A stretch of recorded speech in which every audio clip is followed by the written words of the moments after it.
Welcome to The Human Experience, a podcast about the stories we live out every day and the importance of championing the vulnerability and courage of the storyteller. I'm your host, Jennifer Peterkin, and it was through my own lived story of experiencing domestic violence that this podcast was created.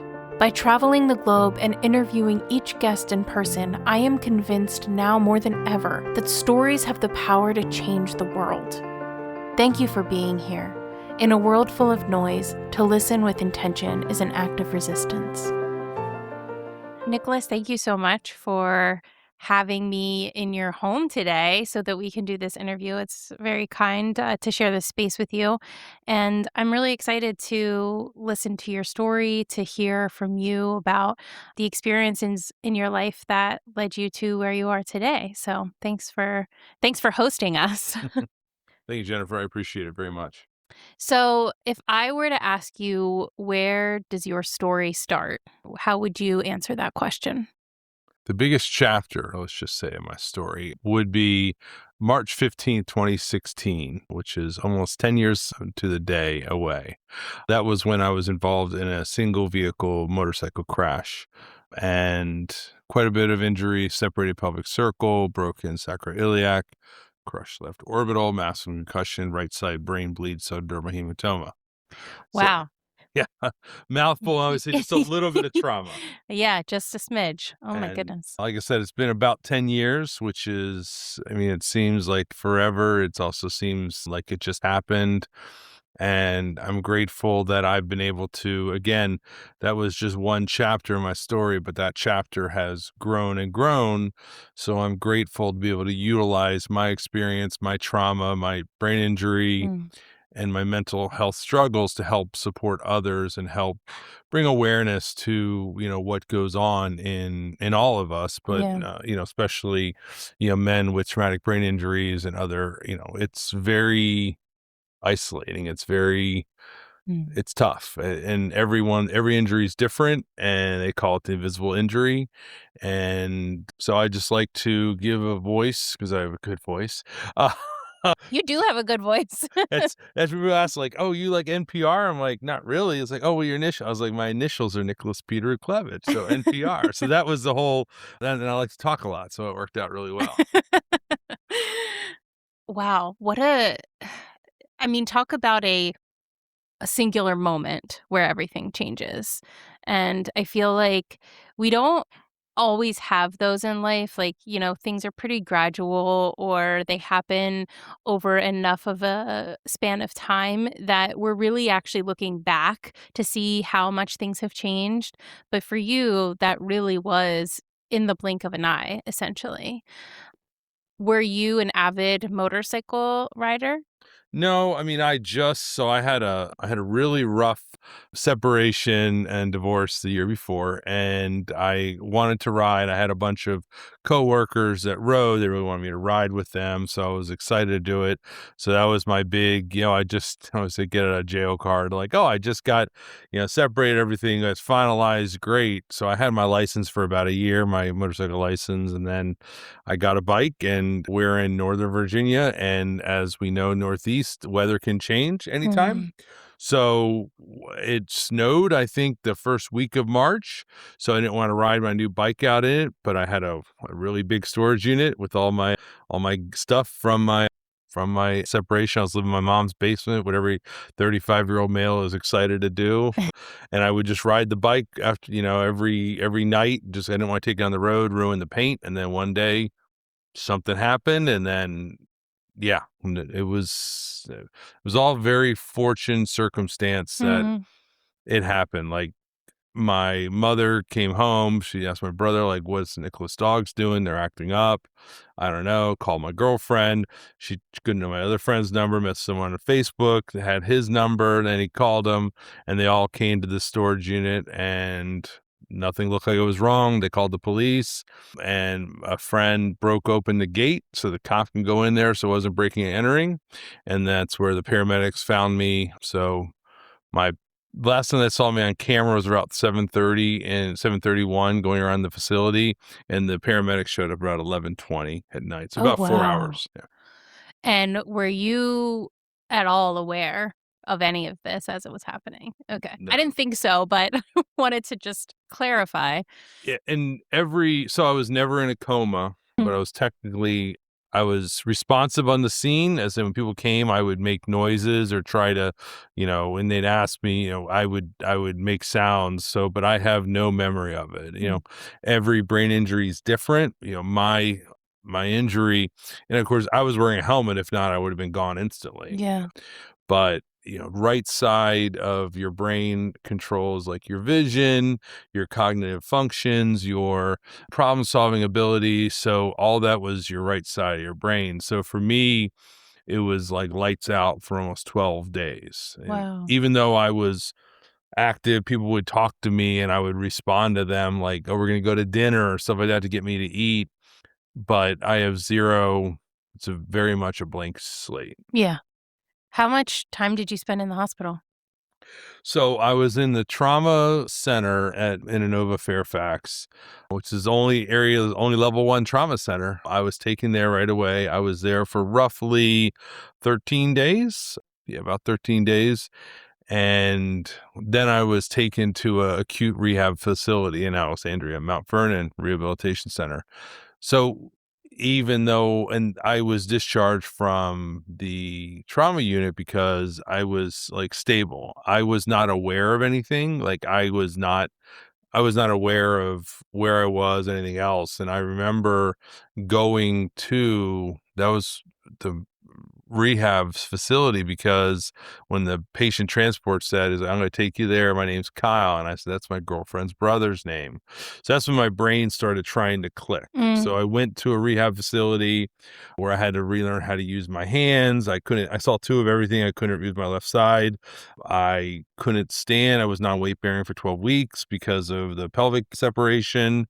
And I had to regain everything. I had, complete independence. I mean, when you have to have your 35-year-old male having people help clean you up and use restroom and shower, it's not a fun little feeling to be in. Yeah. So I was in the facility for about 15 days. I was released on April 15th, and I was released in a wheelchair. I still didn't have any of my hair because I would say that movie Face Off was full of crap because they cut me from ear to ear to redo my eye socket. Oh. So it was a long recovery. And in the hospital, I can see the gains physically, and I can see when I work with patients, their gains they're doing. But the hardest part for brain injury is sometimes you don't know what's going on behind their eyes.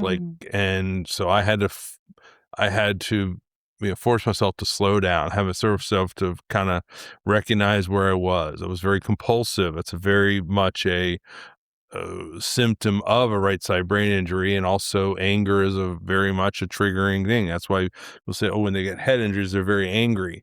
It's our bodies have a hard time of trying to process emotions, and that's where adrenaline comes out. And fortunately, like I said earlier, I had a really rough separation a year before, which I always say was the hardest thing I ever went through, because I was around people that wanted to hate or take, and at least I was in the hospital that wanted to help me. But through my previous journey into the hospital, I did see a therapist to help. I was like, how do I help my ex-wife? How do I help them? And I found out how to help myself. And I needed that because I don't know if I would still be here today. And I learned a lot about anger, through that, as anger is a secondary emotion to understand. So like for me, my triggering is getting frustrated or belittled. So nothing's more frustrating than people having to clean up after yourself or belittled. So I was able to, do well. I was discharged, and then I had home health for a few weeks, and then roughly 4 months of outpatient, where I had to relearn how to, again, stand, walk, carry stuff, and then relax, type, everything. So it was still going, but I'm still trying. Yeah, that is quite a journey. And as you were talking, you kind of hit on it, but I'm thinking about how you're already in this space of life where you're so vulnerable and you're feeling so low. And to become physically dependent is especially in just like a moment, like an accident, I imagine is one of the most vulnerable things that you can go through as a human. And so your state of mind while you're going through all of that, it just must have been very difficult to go through your new current circumstances. But life on the other side wasn't necessarily something you were looking forward to either, because you weren't in your best place in life. You were already going through it. So when you're starting the first processes of healing, what kind of takes center stage at that point in your mind? Is it that you're just focused on healing? Was that kind of everything pivoted to that? Or was there a larger, oh my God, what is my life going to look like now thought process happening? So it's both. So in the trauma unit, we have something now called Trauma Survivors Network, and I'm part of that. And we speak to trauma patients and it's a lot of support groups talk about that. It was not active when my trauma happened. Fortunately, my girlfriend, now my wife, she suffered a concussion, a head injury before. So she kind of recognized certain impulses that I was going through and understanding this was a lot of it. It is a normal, if you, whatever that can be from a head injury. When I was in the acute rehab facility, I, felt zero value in myself. Like, how could I do this? Like, the hurt I caused my family. And I just wanted to figure out how to get through it. I could figure it out. I can do it. And there was probably a lot more that I needed to accept. And I realized I needed to accept that I don't have control over anything. And I don't like being controlled for some reason. And nothing, when you realize, I say, someone tell me a biggest secret, you can. I said, there's no such thing as control. There is none. But I've realized it's our own actions of what we can control, and how we do with those actions is what helps us. And for me, we have peer mentoring in the hospital. I only went in once. I was in a lot of discomfort. I don't call it pain. I call it discomfort. But they had to take me out. But I heard a person speak, and they were speaking of, they had a brain aneurysm, and it was left side, and they woke up and not knowing what numbers were and not understanding. And they were a math professor. And I was like, why am I so selfish that I'm upset that I can't just calm down and relax? So hearing them speak, even for 5 minutes, made me realize that, no, I can do this because I want to help others see that they're not alone. Because I felt alone in so many parts of my life, and a brain injury doesn't help not feeling alone. And I wanted to ensure that others knew that they had people there through their journey.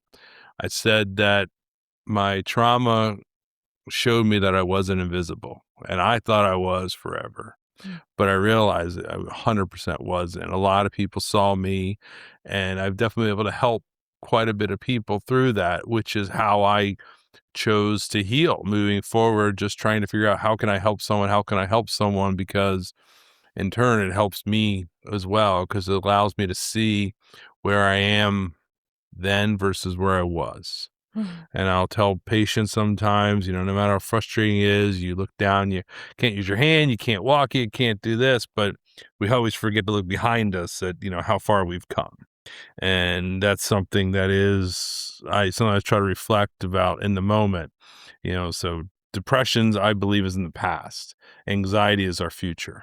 They say joy lives in the present. Now, I don't listen to my own stuff I speak. I mean, I'm very anxious about a lot. Sure. But I try to remember what's around me. And then when I take an active role in helping support others through, music, games, just in the, hospital, it allows me to see more and more of my healing path and my journey where I've been. Yeah, that's amazing. I think it's really interesting to talk about this, because one of the things that I keep thinking about is that people don't talk about brain injuries often. And so there's so much unknown to, I feel like, the general public about what that means. I mean, you hear brain injury and you go, oh wow, that's bad, or that's hard. But what day-to-day life looks like, what healing looks like, what practicalities there are that comes with it. And so I'm sitting here thinking about how lonely it must feel to be walking through that without a support network. And on top of that, you're talking about the fact that you're already a full person before this with a life full of experiences. And so you're bringing that too. And so all of that other stuff doesn't go away just because you have an injury, right? And so it's all compounding as well. But specifically about brain injury, what do you think are like the biggest misconceptions people have about brain injury? That people are slow, that they are mentally handicapped, or that they don't understand what others are going through. They don't have empathy. They don't have, certain emotional regulation. So again, every injury is different. So there's a person I care about, and she's another mentor. She actually was at my wedding, and I didn't know her until after my injury, but she had a closed head injury in 82 and in coma for 6 months so when she speaks, it's very soft, or it's harder for her to speak, but I understand it and I take the time to listen. And that's something that is very hard, because someone with an injury, they want to feel that they are worthy of someone else and Mhm. worthy of their time and the effort they're putting into healing. So having a brain injury, working with other brain injury survivors, I know that if I look at them directly, eye contact to make sure I'm focusing on them, they can communicate with me. It also shows them the respect and the dignity of saying, like, I'm trying to be here with you on your level. And that's, I think, the hardest part people will do is we want to make quick judgments, assumptions of it. But there's a lot of things that go on in our own stories. Like you said, there was this, everything didn't happen, just you woke up that morning and that's what your day was, or so your life. I mean, so people have struggles, people go through stuff on a day to day.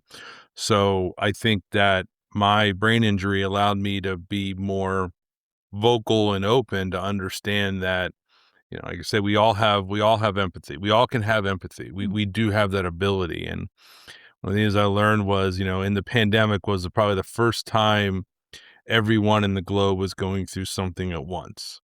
And that is tragic and crazy. But one thing we can do is we can now show empathy for them. And as a trauma survivor, as a rehabilitation, working through it, one thing that I say that we have a lot of power over is helping people beat isolation, because Mm. we understand what it's like to feel the walls closing in, to feeling like you're lost. So we have the ability to help challenge that narrative. Yeah. Yeah. I think isolation is huge, right? I mean, in any thing that people are suffering with, isolation is a huge side effect and can become a huge symptom of what you're suffering with that only makes it worse. And to you in the moment, it feels necessary, right?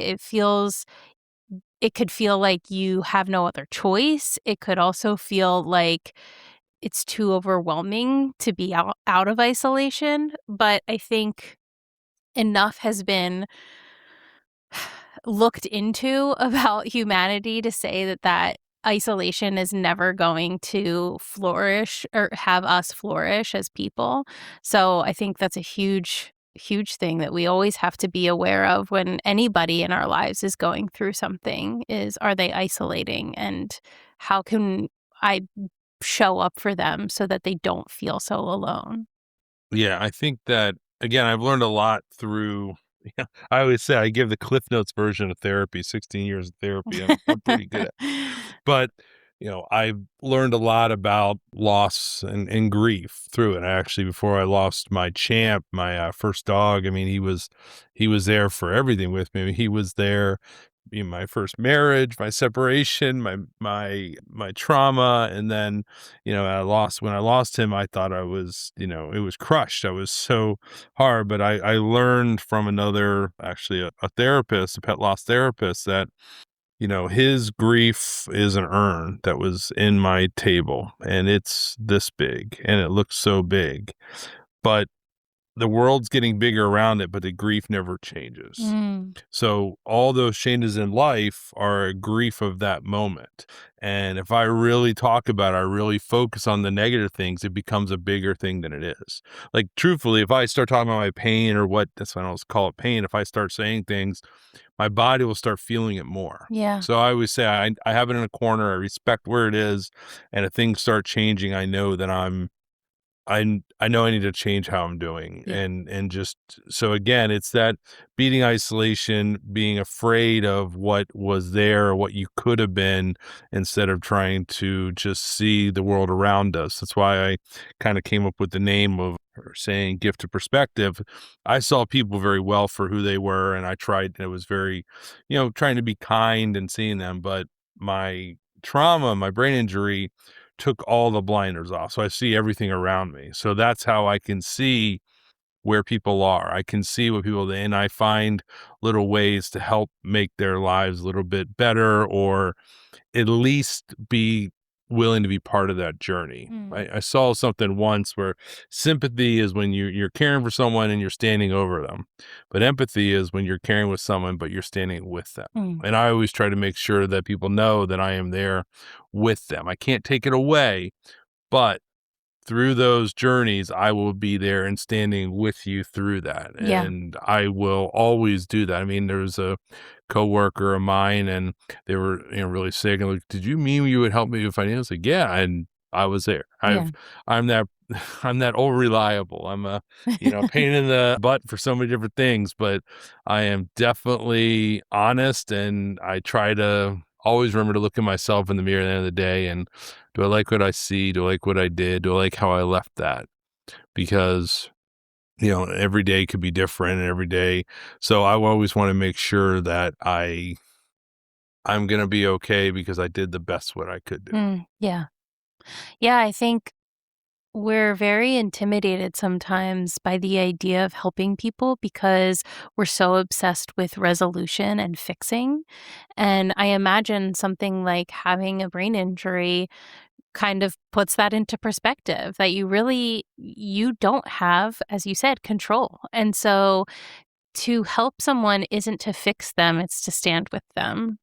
Yeah. So I like that. Yeah, I learned that help is a gift we freely give, and it's something that we can do, and it makes me feel better too. And just thanking someone. And so I remember being out of the hospital. I remember getting my coffee, but I was in a wheelchair, and I'm, wheeling myself up, and this person just doesn't even hold the door for me. I was like, oh, thanks. And I was angry, but there was another person in line that immediately came out to help hold it. So that's a nice thing, because no matter, if we focus on all the bad, we will be overwhelmed by it. Mm. What I would say in the hospital was, if I don't give negative breath, it doesn't live. So trying not to focus on that means I'm the one that can do it. And it's what I tell people, just be your own narrator, tell your own story, because people can't take it away from you if you stand in front of it and say it. Yeah. So that the patients, I do the same thing. So again, one of the reasons why I help with my isolation, with my brain injury, is standing in front of it and speaking about it to make it my own strength, my own recovery, because these were my decisions, not someone else for me. These were my decisions through it. Yeah. Yeah. It's so important. I mean, I imagine it's something that is a constant journey, right? Because any work on ourselves is a constant journey. But in terms of your healing, when did it start to shift for you that it wasn't like your sole focus? Because now you're in advocacy, right? You're in advocacy, you're helping, and I'm sure you're still healing, because we all are. But when did that kind of shift for you that you could say, maybe I can be part of the solution here to help other people?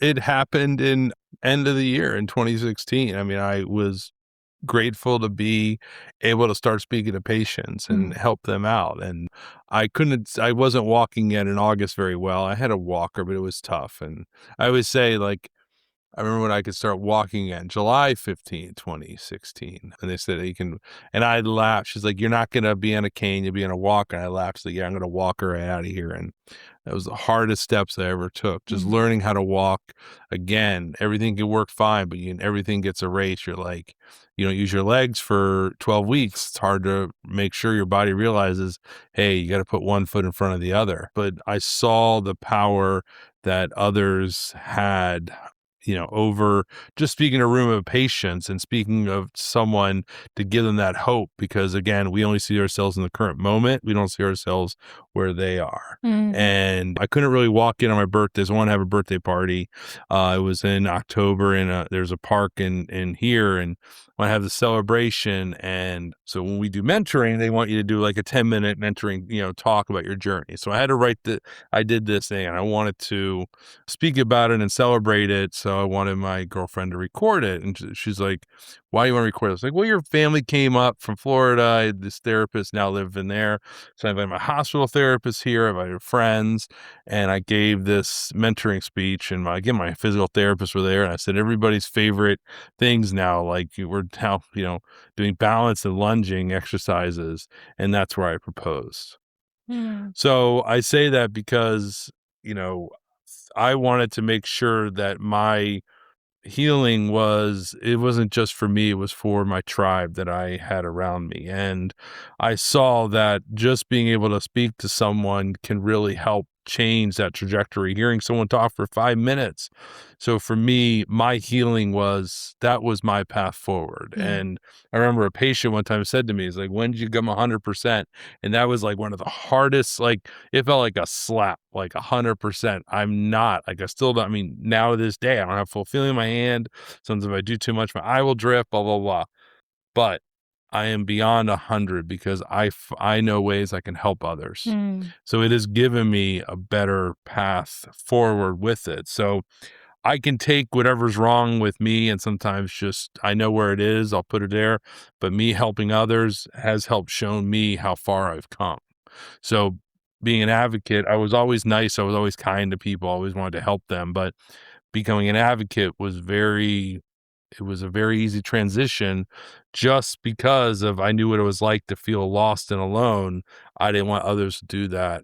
So my fear of the unknown, my fear of the dark, made sure that I kept pushing forward to advocate for others, help others, show them that there's someone on their path no matter where they are, and finding inspiration in all different ways.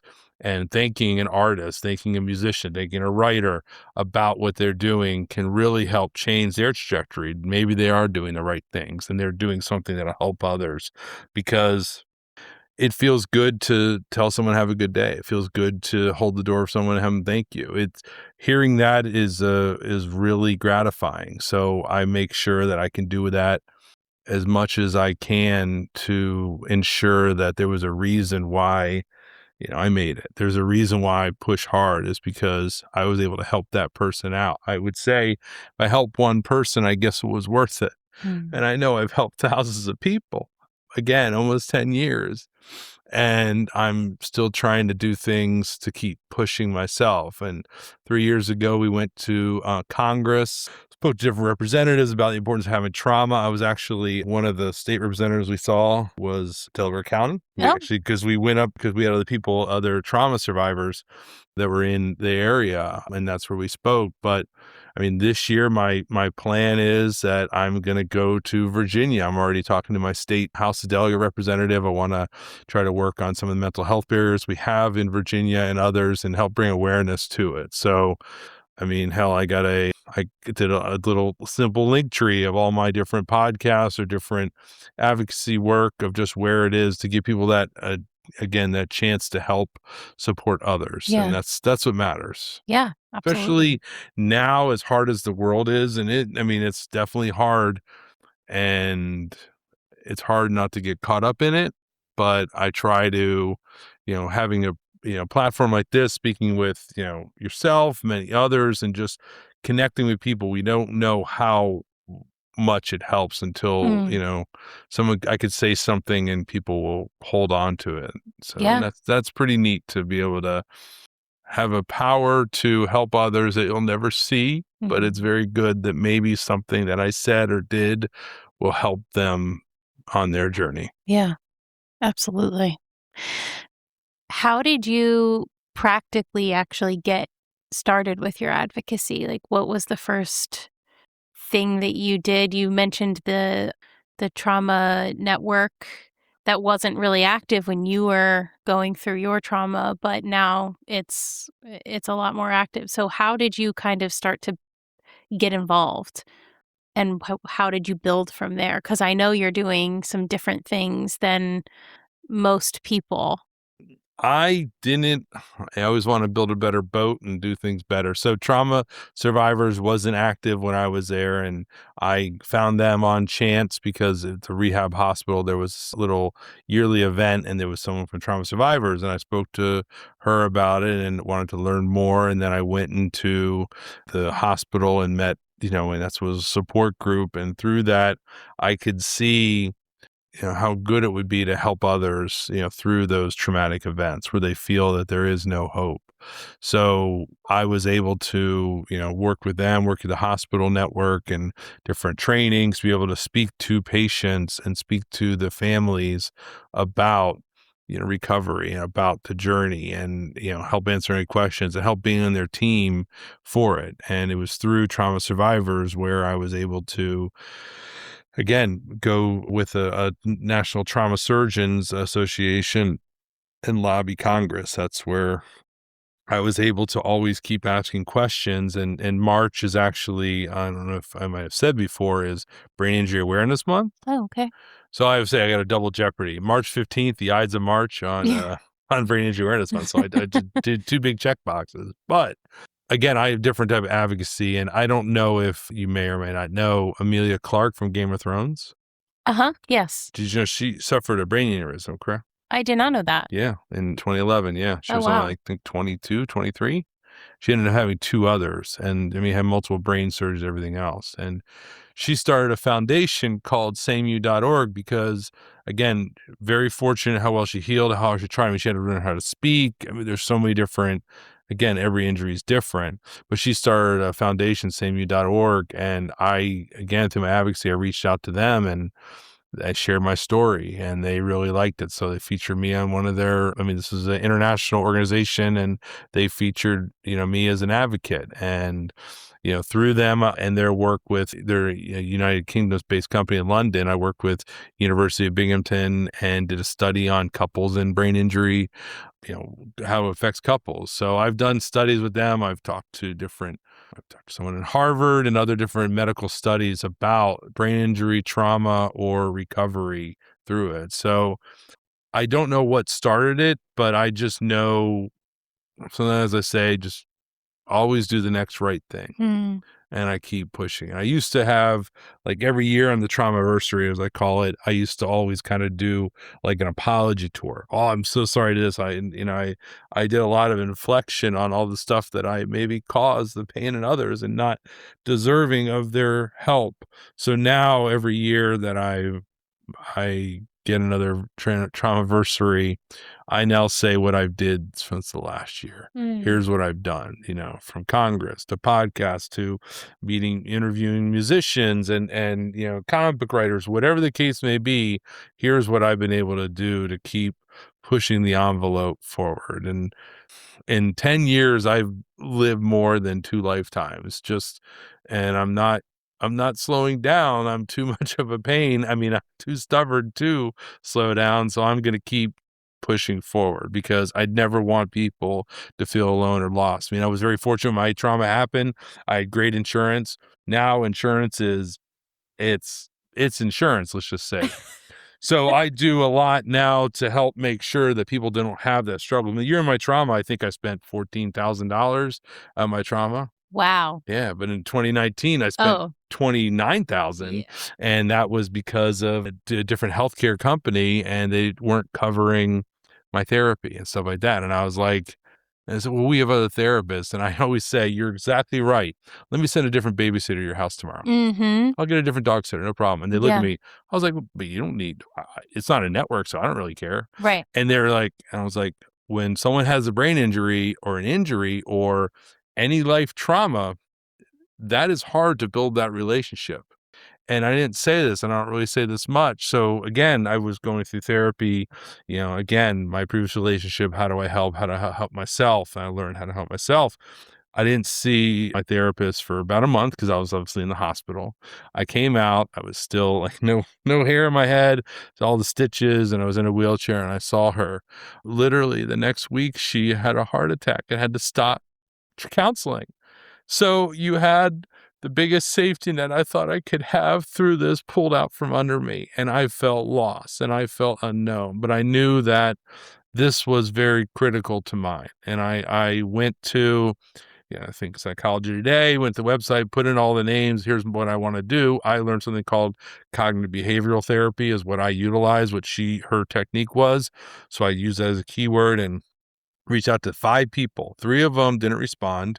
One of them says, I guess 2 of them didn't respond. 2 of them said they're not seeing anybody next to patients. And one said, I can see you, but I only see during daytime hours, 9 to 5. And I said, this is the most important thing I can do. This is important for me to heal. And so it was in July of 2016, and I'm still seeing her today. And even if it's not a covered insurance but I know that it's a safe space for me to challenge myself, and she will help me challenge myself, and she will hold me accountable. And I think that is one of the biggest misconceptions about therapy. It's not just a bitch fest. It's not supposed to be there to say how bad the world is and that. The world is going to be bad. I always say life is a 4-letter word. Depends on how you want to use it, no matter what. So, but what my therapist does and what I choose to do is challenge myself to make it a little bit better. What did I not do right? What could I do better? And I always try to look at myself in the third person. I say sometimes I want to see, how did I handle the situation? How did I react to that? Was that the appropriate? So it's a lot of stuff always going on in my mind, but through therapy, through her, and through the work I did, I understood that anger is a loud emotion, but there's a reason why you're angry, and it is okay to be that. It is okay to know that you're not helpless, or that you are healing, and that I always say the world doesn't care about us. We have to make it care about us. And the more we understand that and, put our best foot forward, there is no thing as easy. It'll help us make our own story. And that's what I've done with therapy through the years of it. I speak about it because I don't want people to have that financial gap and that financial issues to seek help. I mean, we have all this horrible violence or everything else going on, which we could talk for 10 hours on. And they always say it's a mental health thing. I said, you're right. Then how are we going to fix it? I have many ways that we can do it, but we can't stigmatize men going to therapy. I mean, men are only allowed one emotion, anger, and women are allowed no emotion, or all emotions but anger. It's all BS. We're all allowed all the same. And understanding how to deconstruct it is the important thing. And understanding that you are not right all the time, and understand that you can make mistakes because we're people. We are flawed. But being flawed doesn't mean you're bad. It just means you're a human.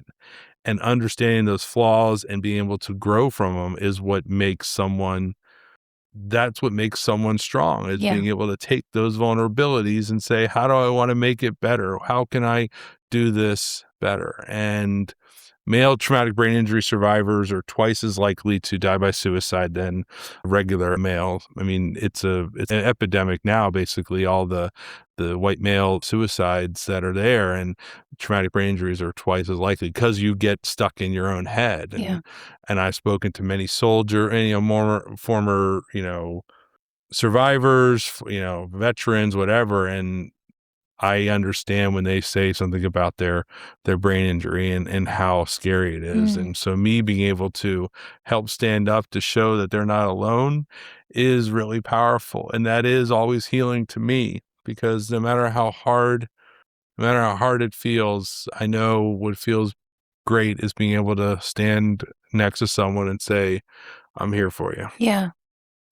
Yeah. I can only imagine what the numbers are on that. But how do you begin to destigmatize therapy, because I feel like in 2026, I cannot believe that it's still such a problem that people have with therapy in general. Destigmatize it. Well, I do it by speaking about my own journey all the time, because I find the more so when I know what Brene Brown said, if you can't be vulnerable, you can't be courageous. So that's why I speak so much about my journey with therapy, my journey with my mental health state, because I want others to see that they are not alone in it. And we speak about, especially when I speak about trauma, I mean, trauma is the number one cause of death between 1 and 45. Technically, guns are 1 in 17, but we're not going to say that. But it's still trauma. But, so it happens to a lot of people. So when I speak about my trauma, people will come up to me and say how it might have affected them. And when I speak about my struggles with my reasons to, when things suck, or when I can speak about my vulnerabilities and my fears, it shows others that, they're safe to speak to me. It's not even my HIPAA training or anything else. I will always be there for someone. And I've spoken to many patients and many survivors of all sorts of walks of life. And I know we're all in this together. And when I can speak to someone about the struggles and how hard therapy was for me, because therapy was very hard. If it's not hard, probably not doing it right. Yep. It only took how long to get where we are now. And, it's like, it was pretty funny. I heard a comedian the other day, and they said, my parents say for therapy, I have a, you break it, you buy it policy with them. I like that. But it's, it's part of it's part of what made us, who we are. And it's not fun, but a lot of things in life aren't fun. Yeah. But understanding that you're not omnipotent, you have flaws. I think that's a different type of person, though, to understand that they are not perfect. Perfect is the enemy of good. So sometimes they think they are perfect, but they're not. And I think that that's the harder one, to try to get people to understand that they can do better. And being better is not, being wrong is not a problem. It's just being wrong. Yeah. It's just having a struggle. That's it.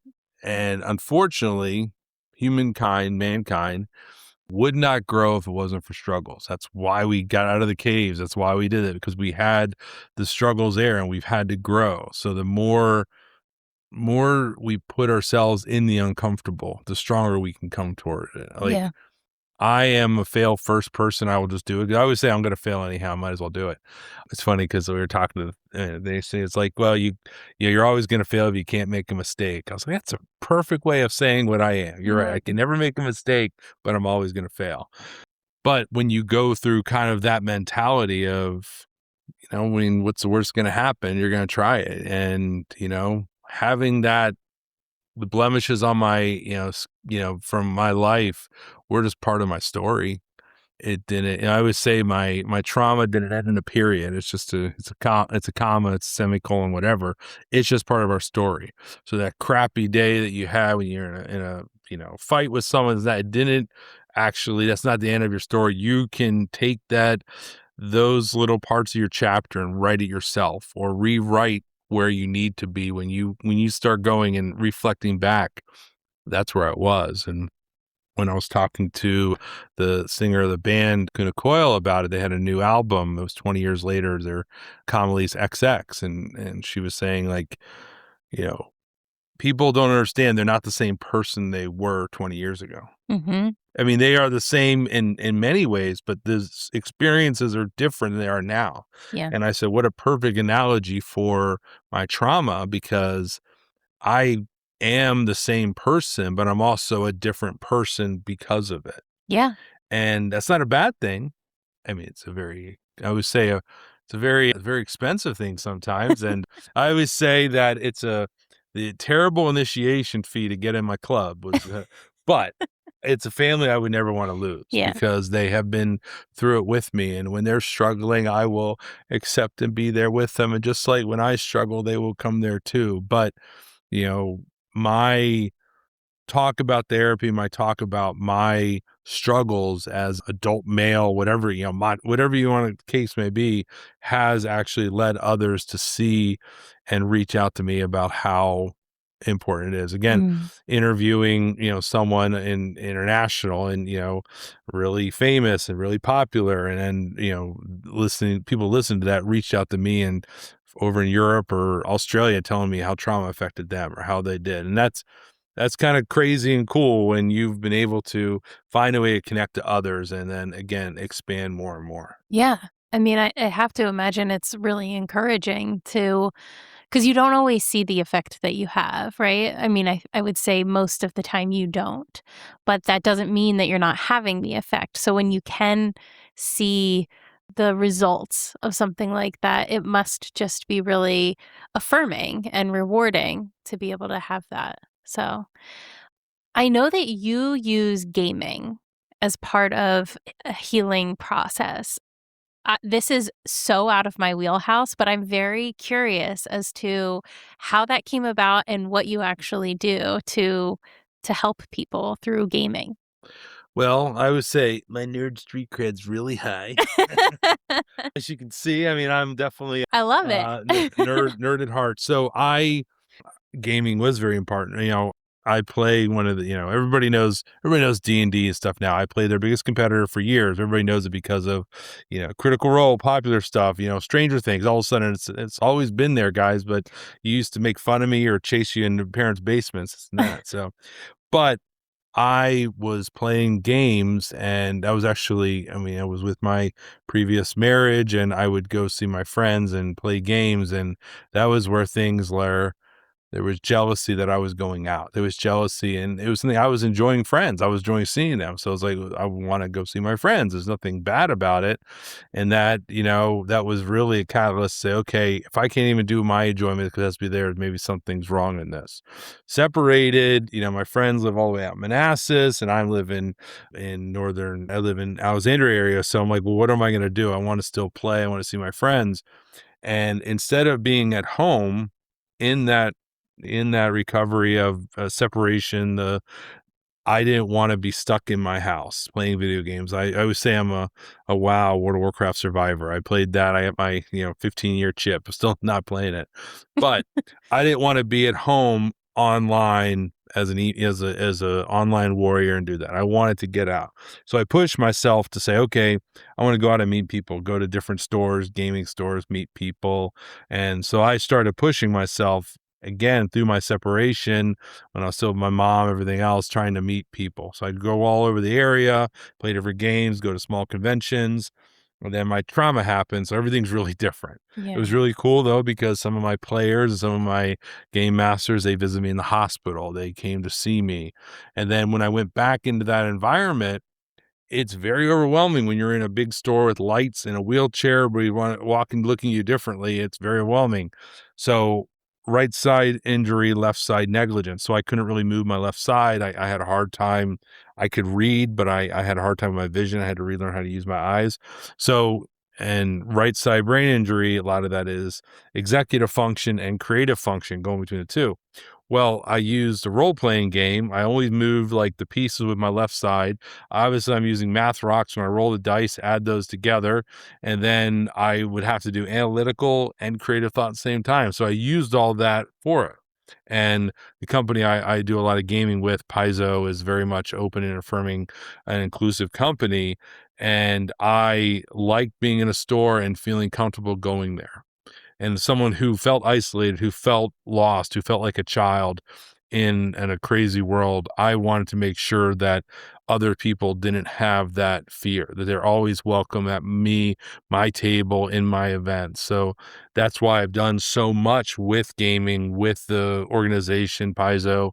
I mean, big conventions. I do a lot of charity events and raising a lot of money for I think last year we did something on Labor Day at my friend's store in College Park. We raised $1,200 for a local mental health and suicide prevention thing in Prince George's County.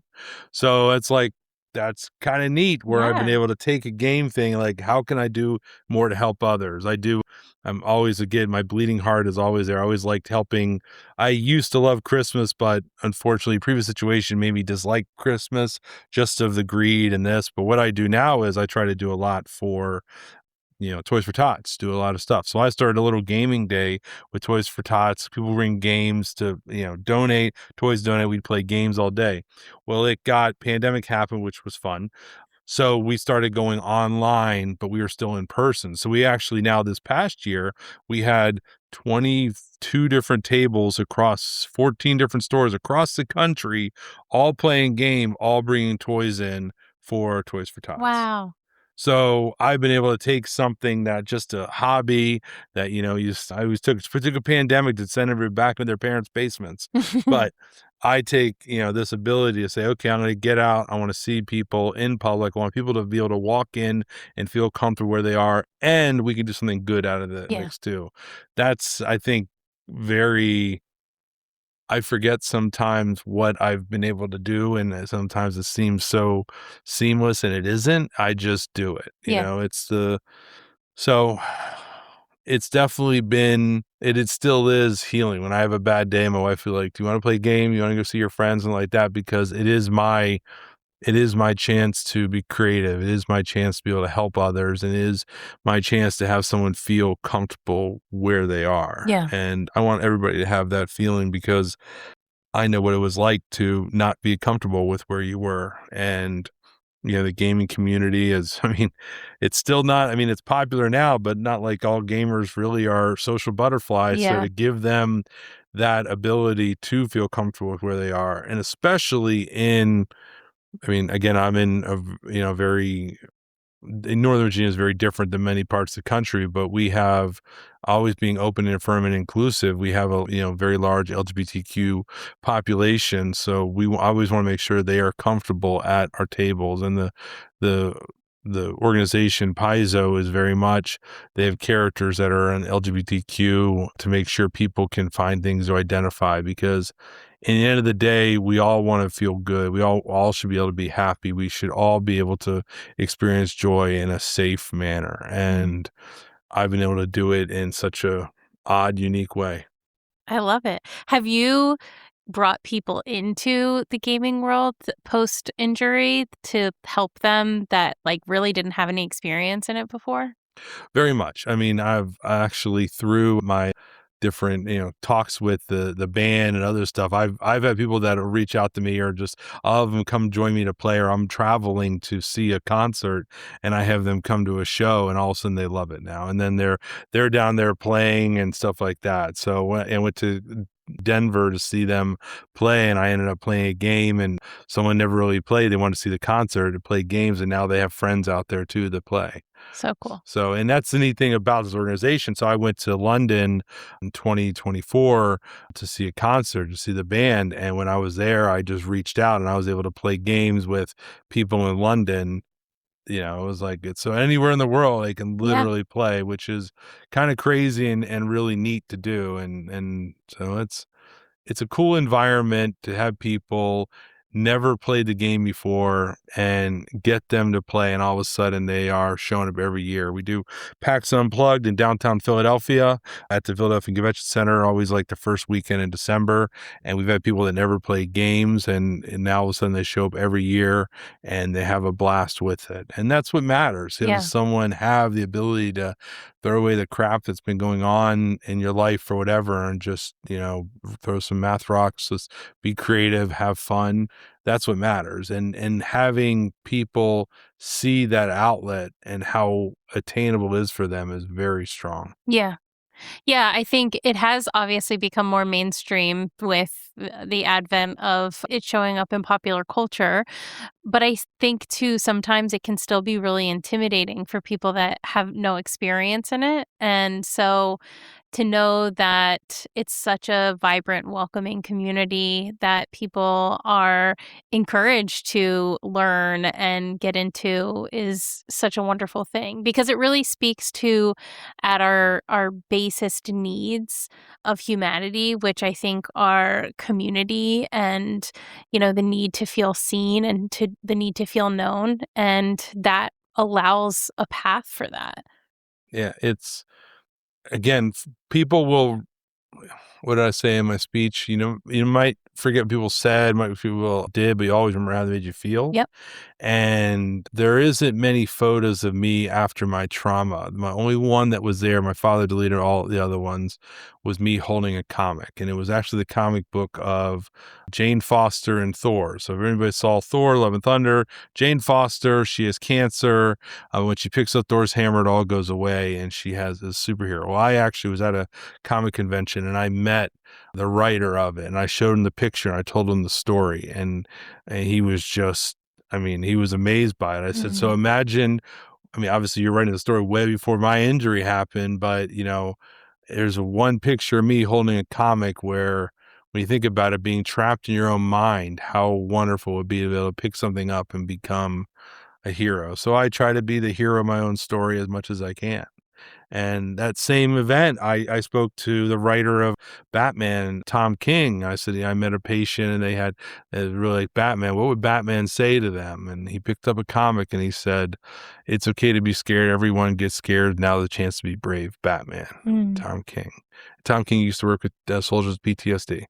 Wow. I'm actually I'm meeting him again next weekend at a convention, and I'm going to bring the same story. And now the person that I spoke about, his story's public, so I can actually show him, like, this is what he's been through and this is how it is. And just to show people can get inspirations for anything. Yeah. And when we are willing to accept that and just thank someone for that, number one, it helps the artist and the writer to say, maybe I'm doing the right thing if I'm doing this. And, and I'm actually seeing one of the artists of Doctor Strange. And Doctor Strange, I remember seeing that after my injury. And I remember being in tears in the movie theater because there was a scene where he's trying, after his head injury and crushing his hands, he was trying to relearn how to use his hands. And it was so powerful to me because I knew what it was like to try to remember, how do I grip something again? How do I use this hand? How is it going to work? So just a scene in a movie did it. When I went to the Rodin Museum in Philly, and there was a picture, art, a sculpture of a open hand like this, and I remember seeing that and just being like staring at it for like 20 minutes because I could see the power, I could see the fear, I could see all the pain in just a hand. Yeah. And that was what an artist did. So again, me taking the chance, saying thank you for a creative avenue is something that's pretty neat. Yeah. That's amazing. One of the things that I love about your story is that something I feel very strongly about is that advocacy looks different for everybody. And, it's not just one thing. And finding your corner of the world where you can be effective and where you can help people is so important because we don't all fit into the same mold and we all have different strengths, right? And so if we can find a way to connect with people through the things that we're passionate about and we're good at, then the world is going to be a better place. And so that's exactly what you're doing over and over again. And you're affecting people's lives and you're affecting change just by showing up as yourself, but in a way that's very intentional and in a way that matters. And so, especially, in our current world where things are absolutely insane, bananas wild, I think it's so important to know how you can show up for other human beings in these moments, because that is where true change comes from. Thank you. So I have a question that I ask everybody at the end of each episode, which is, through the lens of your experience, what does compassion mean to you? Compassion is accepting others for their struggles and compassion to show them that, that they are safe with you, and that you can accept. I learned compassion, acceptance, and forgiveness, the only things we can offer each other. And I can forgive transgressions and I can accept them where they are, and I can be compassionate for what led them here and being able to help them, move forward with it. Yeah. Awesome. Thank you so much. And best wishes, best luck for your journey moving forward. I know you'll continue to affect change, and excited to see where that takes you. Thank you very much. I appreciate it very much. Thank you for listening to The Human Experience. Everyone has a story, and I'd love to hear yours. So be sure to check out the show notes for more information about how to stay in touch. Do good and love well.